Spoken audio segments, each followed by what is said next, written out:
Mga master, ngayong May 13, mayroon pong Special Allotment Release Order or SARO para sa PBB 2022.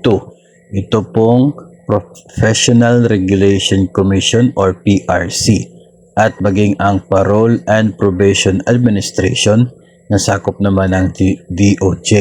So itong dalawang ahensya, meron pong SARO ngayong araw for PBB 2022. Dagdag pa po dyan ang Commission on Filipinos Overseas at ang National Mapping and Resource Information Authority at maging ang University of Northern Philippines din merong SARO.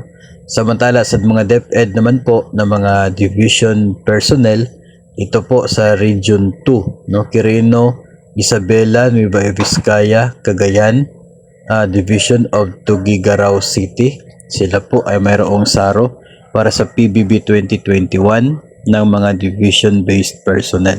Maging ang Division of Santiago City, Ilagan City, Cauayan City, Division of Batanes at ang Regional Office 2 para po sa PBB 2021 nila na kanila pong hinihintay. So, congrats po sa mga division and regional office personnel sa inyo pong PBB 2021. So far, ito pa lamang po ang may SARO for today na mga agencies para po sa PBB 2021 at 2022.